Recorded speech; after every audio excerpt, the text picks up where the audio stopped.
ஐயோ,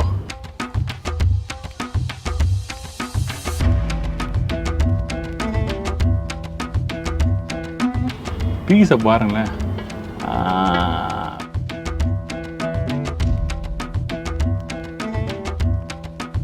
சுட சுட சுட பிரியாணி. ரைஸ் நல்லா உதிரியா, நல்லா சூப்பராக இருக்கு.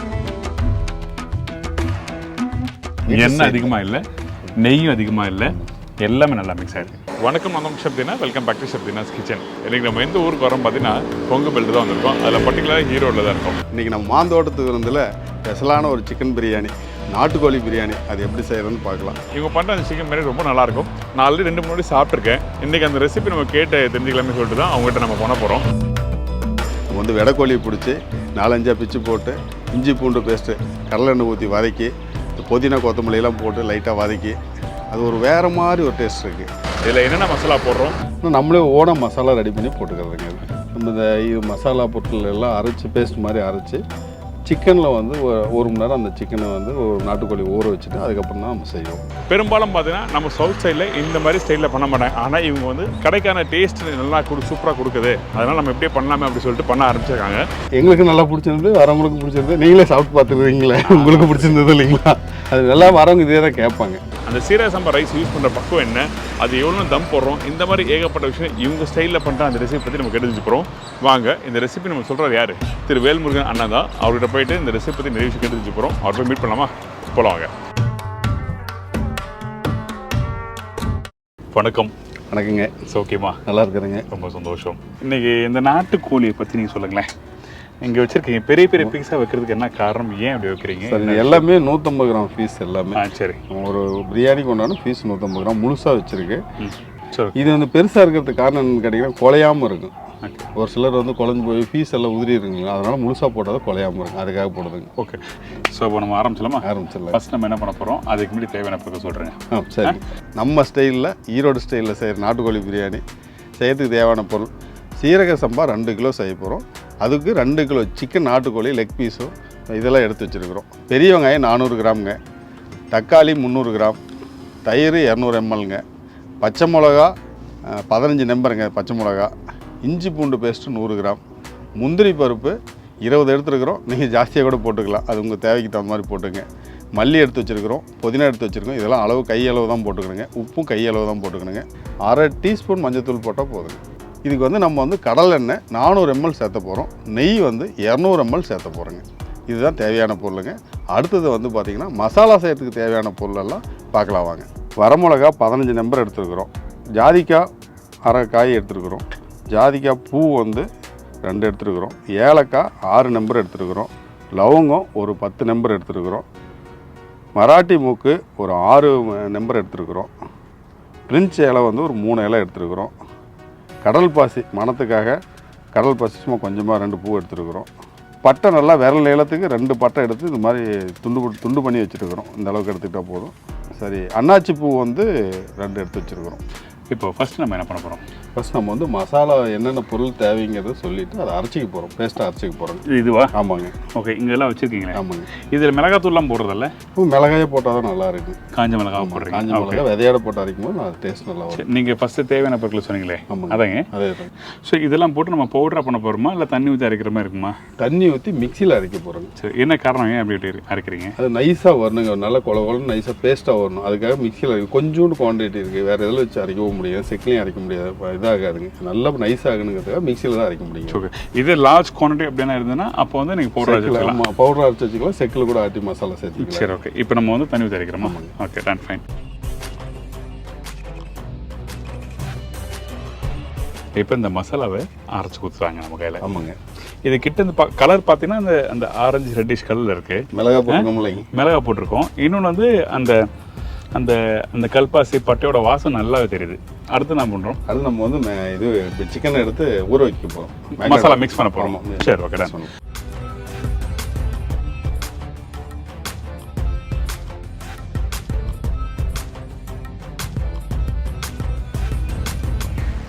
இதுக்கப்புறம் நம்ம தயிர் ஊற்றிக்க போகிறோங்க. சரி, இந்தாங்க தயிர். நான் ஊற்றவா? ஊற்றிடுங்க. எல்லாத்தையும் ஊற்றிடலாமா? பூரா நல்ல கெட்டி தயிர். நம்ம எருமை தயிருங்க. எருமை தயிர். ஆமாம். இதுக்கப்புறம் இஞ்சி பூண்டு பாதி போட்டுக்கிறோங்க. பாதியா? நான் எடுத்துறேன். தாளிக்கும் போது பாதி போடணுங்க. அதனால் ஸ்பூன் இல்லை, இந்த கண்டியில் எடுத்துறேன். சரி, போதுமா? அது போதுங்க. பாதி போட்டு போதுங்க. போதுமா? ஆமாங்க. சரி, ஓகே. இதுக்கப்புறம் உப்பு கொஞ்சம் போட்டுங்க. போதும். இந்தாங்க. எவ்வளவு? போதுங்க. அப்புறம் டேஸ்ட் பார்த்து போட்டுக்கலாங்க. சரி.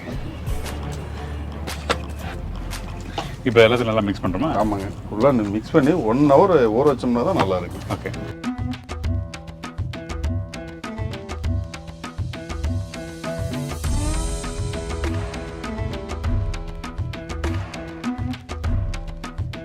நல்லா ஊறட்டுங்க. நம்ம அடுத்து தாளிப்பான் போடலாங்க. தாளி போடலாம். போட்டுக்கலாம். சரி, ஓகே. விறகுலாம் வச்சு கொளுத்தியாச்சு. ரெடி பண்ணியாச்சு. இப்போ அரிசி ஊற வச்சுருக்கோம். அரிசி ஊற ஓகே. வச்சு. அரிசி வந்து எதுக்காக இப்போ ஊற வச்சு அதை பற்றி சொல்கிறேன். உங்கள் சைடில் சொல்கிறேங்க. எண்ணெய் இதை ஊற்றி தாளிப்பான் போடும்போது அரிசியை கழிஞ்சு ஊற வச்சுட்டு தாளிப்பான் போட ஆரம்பிச்சோம். அந்த டைமிங் கரெக்டாக இருக்குது. வேகிறதுக்கு இதுக்கும் டைமிங் கரெக்டாக இருக்குது. சரி, 15 நிமிஷம் ஆகுன்னு வச்சுக்கோங்களேன். ஸோ அரிசி வந்து ஒரு 2 மணி நேரம் அலசி வச்சுருக்கோம். 2-3 வாட்டி அலசி வச்சுட்டு எண்ணெய் வச்சு ஊற்றோம்னா அந்த அரிசியினுடைய ஊற டைம் கரெக்டாக போயிடும் எங்களுக்கு. சரி, ஓகே. ரெகுலராக அது மாதிரி பண்ணுறதுனால அது சரியா. அப்போ எண்ணெய் ஊற்றி ஆரம்பிச்சிடலாமா? எண்ணெய் ஊற்றிடலாங்க. கடலெண்ணெய் தான் மணமாக இருக்குங்க. அதுக்காக வந்து கடலெண்ணெய் யூஸ் பண்ண போகிறோம். இப்போ நீங்கள் பிரியாணி கூட கடலெண்ணெய் தான். ஆமாங்க. ரீஃபண்ட் ஆயில் இல்லை. Refined oil. ஓகே. ஆனால் மற்ற எல்லாம் சிக்கன் மட்டன் எல்லாம் பண்ணுறதுக்கு எல்லாத்துக்கும் கடலெண்ணெய் யூஸ் பண்ணுறோம். ஆமாம். இங்கே ஆனால் நல்லெண்ணெய் யூஸ் பண்ணுவோம் சிக்கனுக்கு. இது நல்லெண்ணெய் யூஸ் பண்ண முடியாது. சிக்கனுக்கு வந்து கடலெண்ணெய் மட்டும் தான் யூஸ் பண்ண முடியும். Okay, right. எண்ணெய் ஊற்றியாச்சு. எண்ணெய் காஞ்சிருச்சிங்க. இதுக்கப்புறம் தாளிப்பா? தாளிப்பானுக்கு பட்டை, பிரிஞ்சி இலை, லவங்கம் இது போடுறோங்க. அதாவது நாங்கள் சொன்ன குவான்டிட்டி மசாலாவுக்கு வந்து அது கரெக்டான அளவு. இது வந்து தாளிப்புக்கு போடுறதுக்கு கொஞ்சம் 2 எடுத்து வச்சுக்கோங்க நீங்கள் வீட்டில். ஓகே. இப்போ நம்ம நறுக்கி வச்சிருக்கிற வெங்காயம் நம்ம போட்டுக்கலாம். சரி. இதுக்கப்புறம் நம்ம எப்போ தாளிக்கிற மாதிரி ரைட்டா? ஆமாங்க. பச்சை மிளகா முழுசாக இருக்கு போட்டுக்கலாங்க. போட்டுடலாமா? நான் போட்டுருவேன். போட்டுருங்க. எத்தனை மிளகா? 1 2 3 4 5 6 7 8 9 10 கரெக்டாக 10. அந்த ஸ்கூல் வாங்க. சரி, ஓகே. டன். எல்லாம் அளவு போடலாமா? போட்டலாங்க. எல்லாமே அளவு தான். ஆமாங்க. ஆமாங்க. பயங்கர சூடாக இருக்குதுங்க. இப்போ பார்த்தீங்கன்னா தள்ளி உட்காந்து சமைக்கிறாரு. வேறு வழியே இல்லைங்க. கிட்ட போக முடியாது. அவ்வளோ சூடு. இங்கே எப்படி வெங்காயத்தை நல்லா வதக்கிட்டு பண்ணுறீங்களா இல்லை அரைவேக்கால போடுறீங்களா எப்படி? இல்லைங்க, ஒவ்வொன்றுக்கும் ஒரு டைமுங்க. ஃபர்ஸ்ட் வெங்காயம் வேகிட்டு அப்புறம் மிளகா போட்டிருந்தோம். அடுத்து வந்து முந்திரி ஒரு 1/4 வேக்காடு வந்தோன்னு முந்திரி போட போகிறோம். அடுத்தது பார்த்தீங்கன்னா புதினா போட போகிறோம். கடைசியாக தக்காளி போட போகிறோம். சரி, ஓகே. அது இப்போ முந்திரி போட்டுக்கலாங்க. இப்போ சரி, முந்திரி போட்டோன்னா இஞ்சி பூண்டு பேஸ்ட் போடணுங்க. சரி, ஓகே. இந்த முந்திரி எப்படி சும்மா டேஸ்ட்காக போடுறீங்களா எப்படி? அந்த பிரியாணிக்கு 1 பீஸ் 2 பீஸ் போனால் அதை சாப்பிட்றதுக்கு சூப்பராக டேஸ்ட்டாக மசாலோட சாப்பிட்றதுக்கு. ஆமாங்க, அந்த டேஸ்ட் நல்லா இருக்குது. அதுக்காக முந்திரி போட்டுலாங்க. பச்சை மிளகா வெடிக்குது, கோவப்படுறாரு. ஆமாங்க, பச்சை மிளகா கோவப்படுறதுக்கு வெடிக்குது.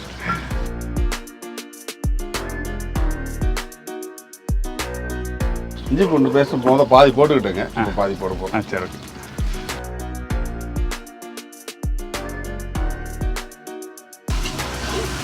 ஸோ நம்ம வீட்டில் எப்பவும் பிரியாணி பண்ணுற மாதிரி தான். இந்த இடத்துல வந்து பார்த்தீங்கன்னா அந்த வெங்காயம் தக்காளி வதங்குற பக்கம் அந்த பக்கத்தில் எப்படி வதக்குறோம் அதே மாதிரி பக்கத்தில் வதக்கிங்க. இதில் வந்து ஹைலைட்டாக அந்த மசாலா பண்ணியிருக்குது, நான் ஆல்ரெடி சொல்லியிருக்கேன்.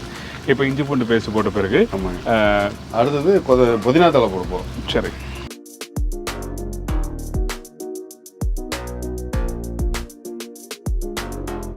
புதினா போட்ட உடனேங்க நல்ல கலர் மாறுங்க. அது வரைக்கும் வணக்கணுங்க. ஓகே. இந்த புதினா போட்டு கலர் மாறின பின்னாடி தான் மற்றதை சேர்த்துக்கணும். மல்லித்தலை போட போகிறோம். சரி,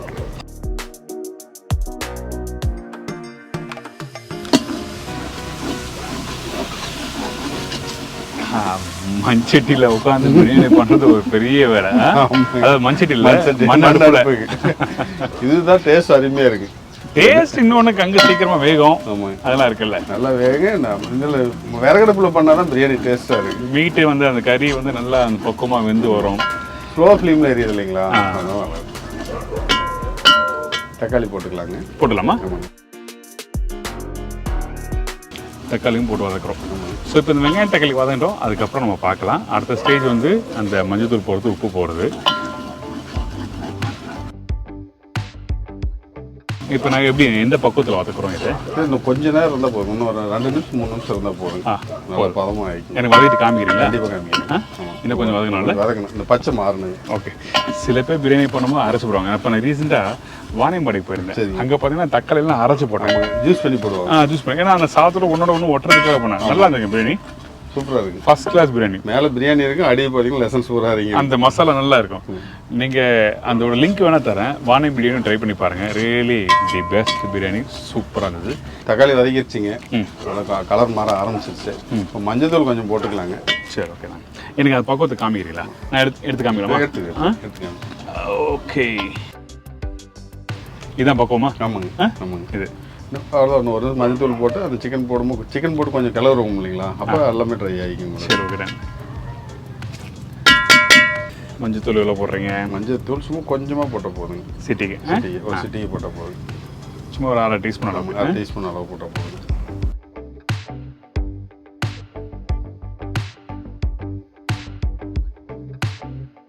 இப்போ நல்லா வணங்கிருச்சுங்க. நம்ம சிக்கன் நம்ம வந்து மசாலா போட்டு ஊற வச்சிருக்கோம் இல்லைங்களா? அந்த சிக்கன் போட்டுக்கலாங்க.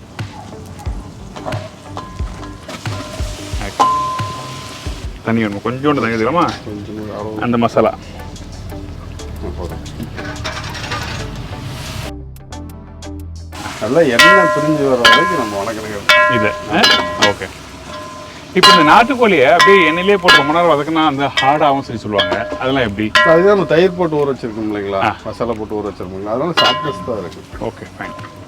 அப்போ சிக்கன் வதங்கிட்டோம், அதுக்கப்புறம் பார்க்கலாம்.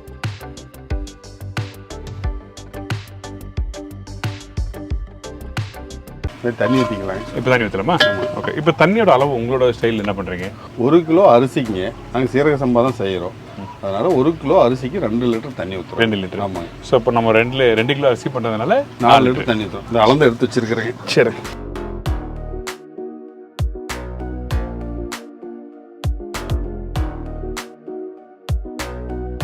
விறகடுப்பில் செய்கிறோம் இல்லைங்களா? அதனால உங்களுக்கு ஸ்லோ ஃப்ளேமில் இருக்கிறதுனால தண்ணி கம்மியாக இருந்தால் போதும். சரி, ஓகே. இதுக்கப்புறம் ரைஸ் போடுங்க. ஆமாங்க. கொதிச்சுடனே ரைஸ் போட்டால் போதும். கடைசியாக நம்ம நெய் இறக்கி வைக்கணும் இல்லைங்களா? அப்போ வந்து உப்பு பார்க்குறதுக்கு நெய் ஊற்ற போகிறோம். ஒரு கல்லில் உப்பு அதிகமாக இருந்தால் தான் நெய் ஊற்றணும்னா ஈக்குவல் பேலன்ஸ் ஆகிடும். இன்னொன்று அந்த சாதத்தோட வெந்து வரும்போது அந்த ரைஸுக்கு வந்து ஒரு கல் உப்பு கூட இருந்தால் மட்டும்தான் அது கரெக்டாக சாதத்தோட மிக்ஸ் பண்ணி சாப்பிட்றது நல்லா இருக்கும். இப்போ தடுப்பு முடியலாமா? ஒரு நல்லா உப்பு போட்டோம் இல்லைங்களா? ஒரு கலக்கி விட்டு கொதி வரட்டுங்க. தட்டு போட்டு மூடிடலாங்க. சரி, மூடி போடலாமா? போட்டலாங்க. டன். நல்லா கொதிக்கிட்டோம், அதுக்கப்புறம் பார்க்கலாம். ஓகேங்க. சரிங்க, கொதிக்க மாட்டேங்க. எடுத்து பார்த்துருவோம். ஜம்முன்னு கொதிச்சிட்ருக்குங்க. நல்ல வாசமாக வருது. ஆமாம், கொதிக்கிறது திறந்தோன்னே எவ்வளோ மனம் இருக்குது பாருங்க. செக் பண்ணி வேணாமா? மசாலா பிரியாணி பாருங்க, பீசஸ் பாருங்க எப்படி இருக்கு. இதுக்கு பேர் வந்து நான் ஹோட்டல் சொல்லும்போது நாங்கள் வந்து ஜோல் சொல்லுவோம். இந்த மாதிரி தின்னாதான் அந்த ரைஸ் வேக்காடு கரெக்டாக ஆகும். நெக்ஸ்ட் ரைட்டு நான் சொல்கிறது என் பக்குவத்தை நான் சொல்கிறேன். கண்டிப்பாக உங்கள் கடை பிரியாணி செஞ்சுக்கு வந்து என் பக்குவத்தை நான் சொல்லுவேன். இல்லை, எல்லா பிரியாணியும் அதே தாங்க. ஒவ்வொருத்தருக்கும் ஒரு கைப்பக்குவம் டேஸ்ட் மாறும். ஊருக்கு ஒரு மாதிரி செய்வாங்க. ரைட். நீங்கள் கூட சேர்ந்து பழகிட்டீங்களா? சரி, அரிசி போட்டுடலாங்க.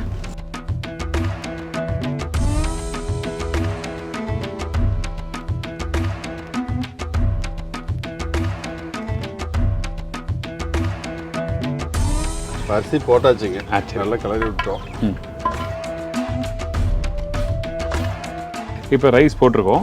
இப்போ இதே வந்து பார்த்தீங்கன்னா இந்த கறி நம்ம விறகுலாம் வச்சு பண்ணும்போது கங்கு வந்து அதிகமாக இருக்கும். அப்போ அதாவது நெருப்பு அதிகமாக இருக்கும். அந்த நெருப்பு அதிகமாக இருக்கும்போது என்ன பார்த்தீங்கன்னா அந்த ரைஸ் வந்து தண்ணி வந்து சீக்கிரமாக சுண்ட ஆரம்பிக்கும். அதனால் நீங்கள் பக்குவத்தை பார்த்து புரிஞ்சு டம் போடுங்க. இவர் டெய்லியும் போடுறாரு, டக்குன்னு போட்டுருவாரு. ரைட்டா? ஆமாங்க.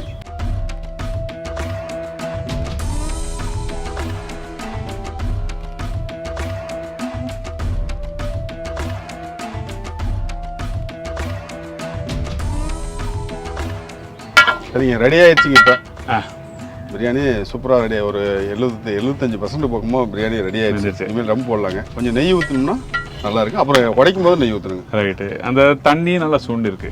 நல்லா சுண்டிடுச்சு பாருங்க. அந்த தண்ணியை நல்லா சுண்டு ஒரு இன்னொரு 20% 25% தான் இருக்கும் தம் போகிற ஸ்டேஜ். இதுக்கப்புறம் நெய் கொஞ்சம் ஊற்றலாங்க. ஓகே, இது பாதி நெய் ஊற்றிக்கலாங்க. பாதி நீங்கள் அப்போ தான் அந்த பளபளன்னு இருக்குங்க. சரி, ஓகே. அது சோறு விட்டாருங்க. நீங்கள் வீட்டில் பண்ணும்போது முக்கியமாக வந்து இதெல்லாம் புரிஞ்சுக்குங்க, இது வெரி வெரி இம்பார்ட்டன்ட். அதில் ஊற்றிடலாமா? அதில் ஊற்று, பாதி ஊற்றினா போதுங்க. இதில் ஊற்றுவா? கண்டையில் ஊற்றுங்க, நான் பூரா ஊற்றிடுறேங்க.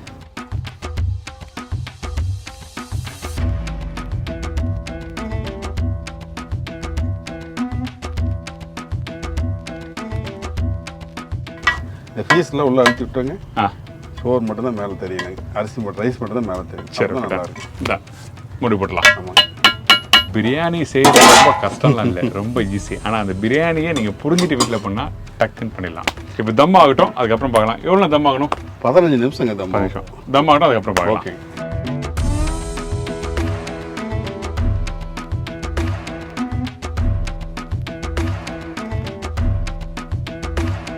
கிட்டத்தட்ட 15-20 நிமிஷம் ஆயிடுச்சு. ஆமாங்க. உங்கள் பிரியாணி பசிக்குது, கொடுக்குறீங்களா? கண்டிப்பாக ஓப்பன் பண்ணலாமா? ஓப்பன் பண்ணலாங்க. சுட்டுருங்க, கண்டையில் எடுத்துடுறேன். ஓரமாக வச்சுருங்க. ஐயோ, அந்த ரைஸ்லாம் சுண்டி, அதாவது அந்த தண்ணிலாம் சுண்டி அப்படியே ட்ரையாக அப்படியே மேலே அப்படியே இருக்கு. சூப்பருங்க, ரைஸ் நல்லா உதவியாகுது. ஆமாங்க. பீஸ் எப்படின்னு பார்க்கலாம். உடஞ்சிருக்கா, கழிஞ்சிருக்கானா?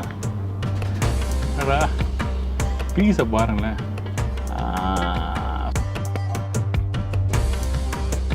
அப்படியே கொஞ்சம் சாப்பிட்டு பார்க்குறீங்களா? சாப்பிட்றேன், தட்டில் போட்டு சாப்பிட்றேன். ஆமாங்க. கடைசி நெய் போடுவீங்களா? ஆமாங்க. நெய் போட்டு சாப்பிடுமா? ஆமாங்க. எவ்வளோ நெய் ஊற்றுவா? அப்படியே மேலே விட்டீங்க, அப்படியே அப்போ தான் கரெக்டாக மிக்ஸ் ஆகும். ஆமாங்க. ஓகே, அப்படியே சுடுங்க கொடுங்க. இங்கே பாருங்க, அண்ணன் நம்மளுக்கு செட்டப் கொடுத்துருக்காரு பாருங்க. ஒரு முட்டை, அப்புறம் அந்த பச்சடி எல்லாமே செட் பண்ணி கொடுத்துருக்காரு நமக்கு. பிரியாணியோடைய காம்பினேஷன்.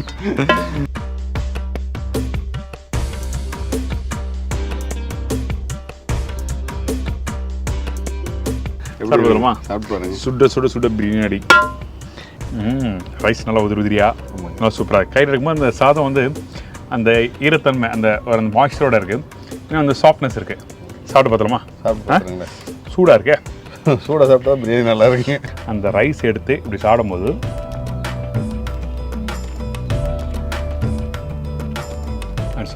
அந்த ஃபஸ்ட்டு அந்த மவுத்தில் வந்து இறங்கும் போது பார்த்தீங்கன்னா அந்த காரத்தன்மை தெரியல. ஒரு செட்டிலான ஒரு பிரியாணி. இன்னொரு விஷயம், உள்ளே இறங்கின பிறகு இந்த செகண்ட் டேஸ்ட்டில் ஸ்லைட்லி ஒரு 0.1% அந்த மசாலா போட்டது அதெல்லாம் எல்லாமே வந்து அந்த காரத்தன்மை லைட்டாக தெரியுது. Very good. எண்ணெய் அதிகமாக இல்லை, நெய்யும் அதிகமாக இல்லை, எல்லாமே நல்லா மிக்ஸ் ஆகிடுது. ஹோம் மேக் மாதிரி வீட்டு ஸ்டைலில் பண்ணுற பிரியாணி. Very good. பீஸை செக் பண்ணவே இல்லையா? எப்படி வந்து ஜம்மு இங்கே பாருங்கள், பீஸ் எடுத்து பாருங்க. ஆஹா, அது பஞ்சு போல். அந்த கொதிக்கும் போதே நம்ம போட்டோம், ஒரு கொதி வந்தனே போட்டோம். கொதி வந்து போட்டோம். ஹீட் இருக்கு இல்லைங்களா, அந்த 20 நிமிஷம் ஹீட் ஆகுங்களா, அது எவ்வளோ பெரிய கறியாக இருந்தாலும் உங்களுக்கு அப்படியே குக் ஆயிருங்க. நான் நினச்சேன் தனியாக வேக வச்சுட்டு போகணும்னு நினச்சேன். குழஞ்சி போயிருங்க. ரொம்ப சாஃப்டாக இருக்கும். ரொம்ப சேவல் கறிலாம் போட்டோம்னா உங்களுக்கு வந்து பார்த்தீங்கன்னா ஹார்டாக இருக்கும், சாப்பிட மாட்டாங்க. இது வெடைக்கோழி கறி கொஞ்சம் வயசு கம்மியான கோழியாக எடுக்கணும். ஒரு 6 பீஸ் தான் ஒரு கோழிக்கு எடுக்க முடியும். வெடைக்கோழி நம்ம வெடைக்கோழி போட்டிங்கன்னா தான் உங்களுக்கு அந்த சாஃப்ட்னஸ் இருக்கும். சேவல்லாம் போட்டிங்கன்னா வேகாது, கஸ்டமர் அவங்க கஸ்டமர் நல்லா இருக்காது. நீங்கள் இது மாதிரி நாட்டுக்கோழி வச்சு நீங்கள் பண்ணுறீங்கன்னா வடக்கோழி மட்டுமே யூஸ் பண்ணுங்கள். அதுதான் வந்து உங்களுக்கு வந்து அந்த சாஃப்ட்னஸ் கொடுக்கும். ஆமாங்க. ரைட், ரொம்ப நன்றி. Thank you so much. Okay, thank you. உங்கள் ஃபோன் நம்பர் தாங்க. சரி, நம்ம கடைங்க ஈரோடு மாவட்டம் டெக்ஸ்டைலுக்கு ஆப்போசிட் மாந்தோட்டத்து விருந்து அப்படிங்கிற ஒரு கடை நம்ம வந்து ஒரு 3 இயர்ஸாக ரன் பண்ணிகிட்ருக்கோம். 4 இயர்ஸ் ஆக போகுதுங்க. இன்னொரு கடை வந்து ரோடுக்கு ஆப்போசிட்டுங்க, கோயம்புத்தூர்லேருந்து வந்தால் டெக்ஸ்டைலி மாலுக்கு 1 கிலோமீட்டருக்கு முன்னாடியேங்க, ஆட்டையம்பாளையம் பஸ் ஸ்டாப், நயகரா பங்குக்கு நெய்யர் பக்கத்துலேயேங்க. அதுவும் மாந்தோட்டத்து விருந்து தான் நேம் இருக்குங்க. அது வந்து காலையில், மதியம், இரவு 3 வேலையும் இருக்குங்க. இங்கே மதியம் மட்டும்தான் இருக்குங்க. இதே நம்பருக்கு நீங்கள் ஆர்டர் கொடுக்கலாம். இதே தான் அங்கேயும் செய்ய போகிறாங்க. இதே பழைய பாரம்பரியமான உணவு தான் அங்கேயும் செய்ய போகிறோம். அதுவும் நைட்லேயும் இருக்குது, காலையிலேயும் இருக்கும். என்னுடைய கான்டாக்ட் நம்பர் சொல்லிடுறேங்க. 9942518882ங்க, 9443218882ங்க. வாங்க, வந்து நீங்களும் சாப்பிட்டு பாருங்கள். ஃப்ரீ புக்கிங்கும் இருக்குது, நீங்கள் புக் பண்ணிவிட்டு கூட வரலாங்க. அதே டைமில் ட்ரை பண்ணி பார்த்துட்டு ஃபீட்பேக்கும் கொடுங்க. வர முடியல அப்போ எப்படி கான்டாக்ட் பண்ணுறது? ட்ரை பண்ணி பாருங்கள். கண்டிப்பாக. நம்ம எல்லாரும் வீட்டில் பிரியாணி நல்லா சுவையாக செய்யணும்னு சொல்லியிருப்போம். அப்போ அந்த சுவையாக செஞ்ச பிரியாணியை நல்லா வந்துச்சா என்ன பண்ணோம்? எனக்கு கமெண்ட் செக்ஷனில் ஃபீட்பேக் தரணும். அதேமாதிரி கால் பண்ணி கொடுங்க. அதுதான் உங்கள்ட்ட நான் எதிர்பார்க்குறது. ரொம்ப நன்றிண்ணா. ஓகே ஓகே, நல்லதுங்க நல்லதுங்க. நான் இதுக்கப்புறம் என் வேலையை கண்டினியூ பண்ணுறேன். பிரியாணியே சாப்பிட போகிறேன். உங்கள் எல்லாருக்கும் சொல்லி அவங்களுக்கு நன்றி சொல்ல போகிறேன். நன்றி. உங்களுக்கு நன்றி, பார்க்குறவங்களுக்கும் நன்றி. Thank you so much. இதே மாதிரி நாளைக்கு இன்னொரு ஊரில் ஒரு புது ரெசிபியோட சந்திக்கிறேன். நன்றி, வணக்கம். See you, bye, take care. நன்றி, வணக்கம்.